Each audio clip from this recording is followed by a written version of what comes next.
أكدت تقارير صحفية أن أحد ممثلي كيليان مبابي مهاجم فريق باريس سان جيرمان الفرنسي كان على تواصل مع نادي مانشستر سيتي الإنجليزي.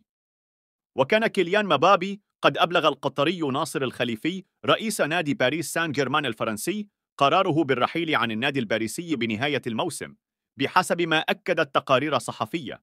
ويعد ريال مدريد الإسباني الوجهة الأقرب لمبابي في الصيف المقبل بعد اهتمام طويل الأمد من اللوس بلانكوس.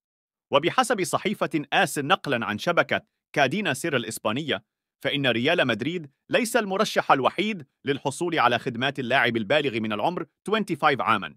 وأوضح التقرير أنه بالإضافة لوالدة اللاعب الجزائرية فايزة العماري والتي تعمل كممثلة رسمية له، فإن هناك أيضا أشخاص قريبون جدا من مبابي يقومون ببعض الأعمال ويمكن اعتبارهم ممثلين غير رسميين.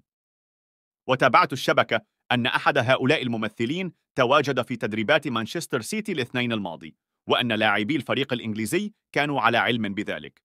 وأردف التقرير أن أحد الممثلين أيضا وهو صديق شخصي لمبابي كان موجودا في ملعب ريد بول أرينا معقل لايبزيج، والذي احتضن مباراة ريال مدريد الأوروبية الأخيرة في دوري أبطال أوروبا أمام الفريق الألماني.